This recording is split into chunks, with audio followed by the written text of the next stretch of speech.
महोदय, यस कार्यक्रमका श्रद्धेय अध्यक्षज्यू, श्रद्धेय प्रमुख अतिथि डाक्टर साङ्गो लेप्चाज्यू, अहिले भर्खरै सम्मानित हुनुभएकी मणिपुरकी मणि हाम्री श्रद्धेय चेली सीतादेवी छेत्रीज्यू, पत्रकार साथीहरू, अघि राम्रा नृत्य प्रस्तुत गर्नुभएका कलाकार साथीहरू, विशिष्ट लेखक, साहित्यकार, स्रष्टा, सर्जक, गायक, सङ्गीतकारहरू, साहित्यलाई माया गर्ने र साहित्यमा सम्पूर्ण जीवन न्यौछावर गर्ने मेरा आदरणीय मान्यवर र यो संस्था जसको आयोजनामा आज हाम्रो एउटी चेलीको पुस्तक यहाँ लोकार्पण भइरहेको छ, चेलीलाई मन ओछ्याएर, हृदय ओछ्याएर हार्दिक सम्मान, स्वागत र अभिनन्दन गर्न चाहन्छु। बडो खुसी लागिरहेछ। म 60 वर्ष भर्खर क्रस गरेको छु, तर आफूलाई एउटा किशोर ठान्छु, युवा होइन। युवा भन्दा पनि अलि मनतिर यो उमेरलाई देखेर बुढो भइसस् नि भन्नेलाई थप्पड हान्दिए हुन्छ। बुढो मान्छे कहिले पनि हुँदैन। बुढो भनेको विचार हो। म गलेँ, म मरेँ, मेरो सकियो, मेरो केही छैन, एकदम निराशा छ, जागिर पनि छैन, कुखुरा पालौँ कि पहिला जाउँ कि कुखुरा पालौँ, यो दोधारमा पेन्डुलम हुने मानिस हो भनेका बुढा हुन्, तिनीहरू 15 वर्षकी किन नहुन्। त्यस अर्थमा नेपाल होस्, भारत होस्, वा हाम्रो सुखराज डाक्टर दियाली हुनुहुन्छ, नेपाल भारतको सेतु, कहिलेका हामीलाई हिसाबलाई मिजोरम पुर्याउनुहुन्छ, हिँड भाइ म्यानमारमा जाउँ भन्नुहुन्छ, कहिले कहाँ जाउँ भन्नुहुन्छ, नेपालतिर पनि हिसारमा आइपुग्नुहुन्छ। अनि यसो हेर्छु, सुगरले खाइसकेका छ, मृत्युले कच्चा फिज काटेर चबाइरहेको छ, पटक मर्छ सुखराज दियाली, अनि मुस्कुराएर फेरि किताब लेखिरहेको छ, किताब बाँडिरहेको छ भने त्यस्तो व्यक्तित्वको सत्सङ्ग गर्दाखेरि आफूलाई आनन्द विभोर हुन्छ, मन हर्षित हुन्छ। त्यसो हुँदा बुढोले पनि जवानी प्राप्त गर्दो रहेछ। देवकोटासँग पहिले आउँदा देवकोटाको एउटा साली थियो, देवकोटाको हो कि कसको हो जस्तो एउटा साली थियो। घर आउँदाखेरि एउटा खण्डहर जस्तो थियो, बाटो पनि हराइने। देवकोटासँगमा आउँदाखेरि देवकोटाको कुनै सुगन्ध नभए जस्तो, तर पुर्खाको बलिदान उत्सर्गको भावनाले अभिप्रेरित भूगोलमा आइन्थ्यो। आज त्यसलाई भैँस गर्ने श्रद्धेय मिलन रुचाल हाम्रो अगाडि आइपुग्नु भएको छ। बुढोलाई पनि सास हाल्न सकिँदो रहेछ, मरेकालाई पनि त्राण दिन सकिँदो रहेछ, मरेकालाई पनि जगाउन सकिँदो रहेछ र एउटा नवीन इतिहासको रचना गर्न सकिँदो रहेछ, जवानी फर्काउन सकिँदो रहेछ। त्यसैले म मेरो प्रारम्भमै म के भन्छु भने आफूलाई सधैँभरि उत्साहित राखेर, कर्मभावी राखेर, कर्मठ म कहिले नमर्ने अमर हुँ, म 100 वर्ष नाग्ने युवा हुँ भन्ने हैसियत राखेर हाम्रा सृजनाहरू, हाम्रा विचारहरू, हाम्रा विमर्शहरू अगाडि बढिदिए भने नेपाली भाषा, साहित्य, संस्कृति, कला र त्यसको सम्पदा कहिले पनि बुढो हुने छैन। मलाई अन्ना छेत्री मेरो पुरानो साथी, मेरो एउटी बहिनी चेली, लामो समयदेखि उहाँसँग सङ्गत छ। थुप्रै घात सहेकी, थुप्रै प्रतिघातले चिमोटिएकी, दुःख वेदना संवेदनामा सधैँभरि दुखेकी, तर सधैँभरि मुस्कुराएर आज एउटा टुक्का सङ्ग्रह, कविता सङ्ग्रह उहाँले प्रकाशित गरेर मानिसहरूको हृदयमा आह्लाद भर्नुभएको छ। त्यो युवापन हो, त्यो युवा जोस हो। त्यस अर्थमा एउटा युवाको पुस्तक विमोचन हुँदैछ भन्दा भर्खर जन्मेको पाठो बुरुक नाचे जस्तो गरेर म नेपालबाट यहाँ आएको छु, खुसीले आएको छु, गदगद भएर आएको छु। आउँदाखेरि परमेश्वरहरूको दर्शन भएको छ, खुसी साट्न पाइएको छ र नेपाली भाषाको दिग्विजयका लागि, नेपाली संस्कृति, नेपाली सभ्यता, नेपाली कला र नेपाली मौलिकताको रक्षार्थ बलिवेदीमा चढेर कहिले भाषा सङ्ग्राममा, कहिले अनेकौँ आन्दोलनमा, कहिलेका थुप्रै उद्वेलनहरूमा भोगेर, चाखेर, दुखेर, कहिलेकाहीँ हत्कडी लगाएर पनि तपाईँहरूले यो श्रेय स्थापना गर्नुभएको छ। स्वयंमा यो अरूले गर्न नसक्ने काम नेपाली मूलका तपाईँ भारतीय नागरिकहरू जसको हृदयमा एउटा उच्छ्वास छ, जसको हृदयमा खुसी छ, जसको हृदयमा उमङ्ग छ, तपाईँको योगदान, तपाईँको लगन र तपाईँको साधनाले आज हन्ना छेत्री जस्ता युवाहरूको बिचमा भाषा साहित्यको उत्थान छ। युवाहरू भनेका देश बनाउने होइनन्, युवाहरू भनेका संसार सिँगार्ने साहसिक तत्त्वहरू हुन्। एउटा युवासँग हजारौँ हजार लाखौँ लाख मान्छेको आदर्श हुन्छ। एउटा युवासँग हजारौँ हजार पाइला हिँड्न सक्ने, बलिदान गर्न सक्ने, त्याग र निष्ठाले समर्पित हुन सक्ने ध्येय उद्देश्य र लक्ष्य हुन्छ। त्यसमध्येकी एउटी आजकी नायिका भनेकी हन्ना छेत्री गोर्खे हाटमा बस्नुहुन्छ, सानोतिनो पसल पनि चलाउनुहुन्छ, सबै गोर्खे हाटका हटियारहरूले माया गर्नुहुन्छ, सबैको उहाँले चेली हुनुहुन्छ। युवा हुनुको नाताले नेपाली साहित्यको क्षेत्रमा समेत आफ्नो एउटा विशिष्ट स्थान राखेर अगाडि बढिरहँदाखेरि उहाँलाई मरिमरि आशीर्वाद दिनुपर्छ। तपाईँ हामीले उत्साह प्रदान गर्नुपर्छ।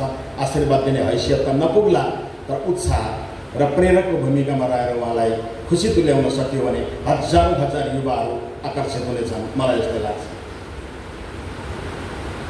हाम्रो झापामा एकजना सेती कपाल फुलेका एकजना मित्र हुनुहुन्छ, केशव आचार्य उहाँको नाम हो।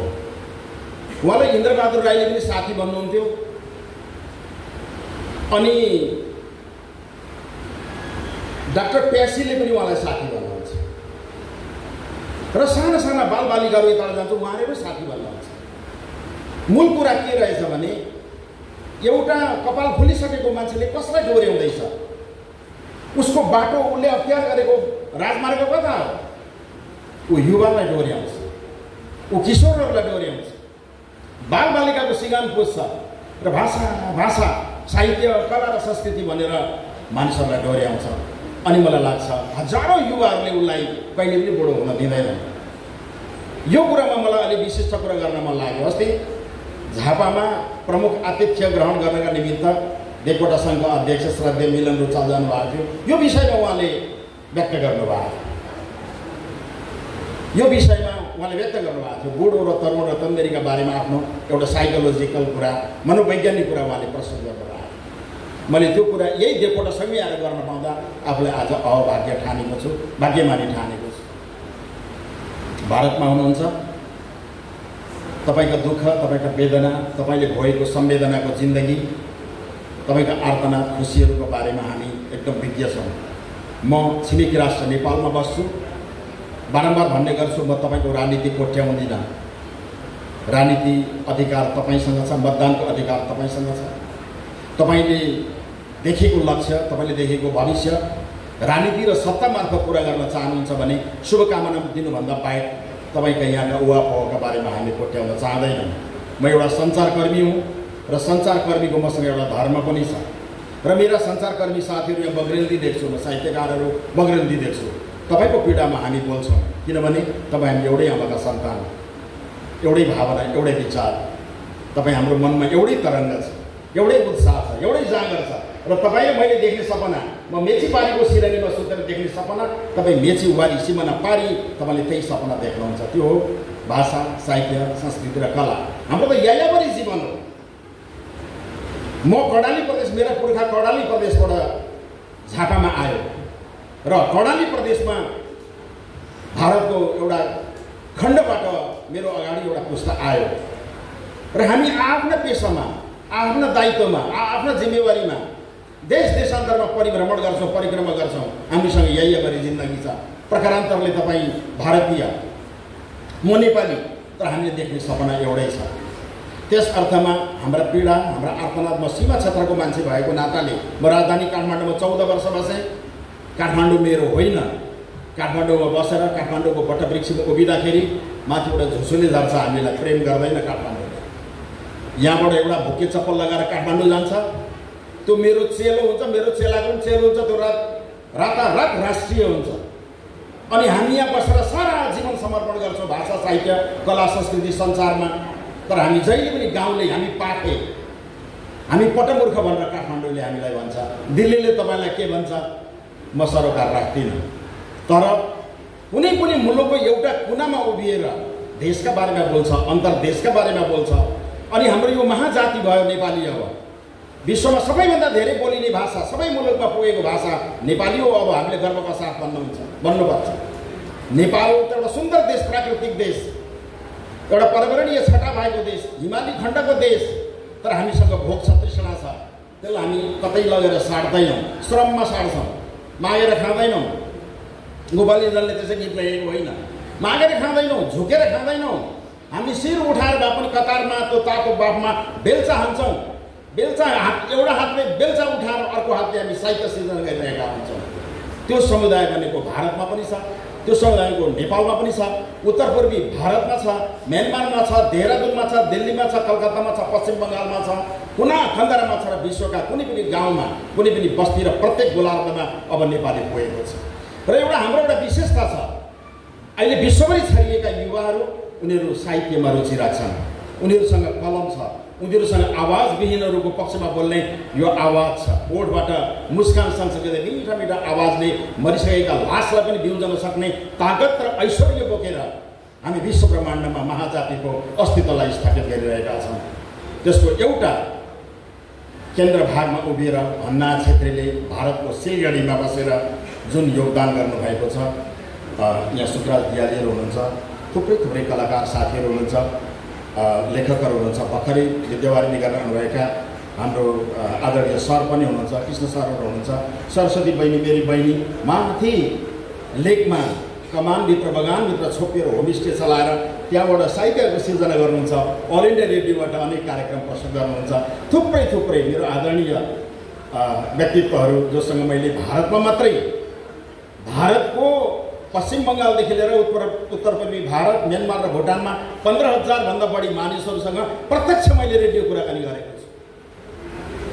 15,000 मान्छेको बारेमा सम्पर्कमा रहेर कुराकानी गराउनेको मजाकको कुरा होइन रहेछ। अहिले यसो पछाडि फर्केर हेर्दा त्यो 15,000 मान्छेका खुसीहरू, उमङ्गहरू, तृष्णाहरू, इच्छाहरू, महत्त्वाकांक्षाहरू, उनले खेलेका परेडहरू, आर्तनाद, दुखाइ र भोगाइहरूको बारेमा समग्र रूपमा त्यसलाई थुपार्ने यो पृथ्वी ढाक्ने रहेछ।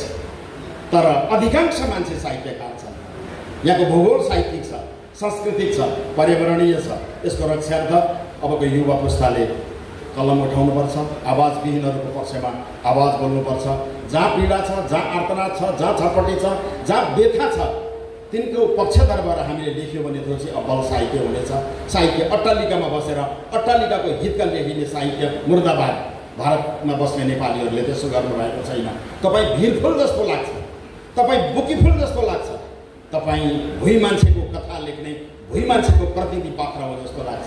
यस शब्दमा तपाईँहरूको म जयगान गाउँछु। यो अवसर आज विनय शासले उपलब्ध गरायो। भन्ना बहिनीले आफै आमन्त्रण गर्नुभयो। मेरो राउ राई बोगीको एउटा सशक्त कलाकार हुनुहुन्छ, युवा हुनुहुन्छ, लेखक हुनुहुन्छ। पेसाले उहाँ ड्राइभिङ गर्नुहुन्थ्यो मणिपुरमा। लाग्छ मणिपुरको आगोले उहाँलाई, उहाँका परेलाहरू डढेका छन्। मणिपुरमा बाँच्न निकै गाह्रो छ। सीतादेवी छेत्रीसँग मैले भर्खर मात्रै अन्तर्वार्ता लिएको थिएँ। मणिपुरको बारेमा हामी धेरै बोल्न चाहँदैनौँ, किनभने उहाँहरूले त्यहाँ बाँच्न पाउनुपर्छ। र यसरी नै आगोको घुङ्रोमाथि उभिएर, तनावमाथि उभिएर पनि साहित्य सिर्जना गरेर भावी पुस्तालाई आत्मबल प्रदान गर्ने ताकत, ऐश्वर्य र शक्ति तपाईँसँग छ। तपाईँ शक्तिशाली हुनुहुन्छ। यो शक्ति कहिले नमरोस्। सबैमा यही मनको सदिच्छा व्यक्त गर्दै मलाई आमन्त्रण गर्नुभयो। एकछिन बरबराउने समय पनि दिनुभयो। तपाईँहरूको दर्शन पनि गर्न पाइयो। यो दर्शनका लागि म आफै एकदम भाग्यमानी भएको ठान्दछु। मेरी बहिनी भन्ना छेत्रीलाई मन ओछ्याएर हृदयले म उहाँलाई सम्मान गर्छु, अभिनन्दन गर्छु, अभिवादन गर्छु। र यो देवकोटा सङ्घमा बैंस फर्के जस्तै हाम्रा हराएका मनहरूमा पनि बैंस फर्केर आओस्। सबैको हृदयभित्र मिलनको चाल सरको बास रहोस्। शक्ति र ऊर्जा सबैलाई प्रदान गरिदिनु होला। त्यो ऐश्वर्य हो। यो यहाँ आउँदाखेरि जे देखिन्छ हामी ऐश्वर्य देख्छौँ। सबैको नाम लिएर साध्य छैन। सबैलाई म शिर ओछ्याएर ढोक्दै मलाई आमन्त्रण गर्नुभएकोमा खुसी व्यक्त गर्दै बिदा लिन चाहन्छु। धन्यवाद, नमस्कार।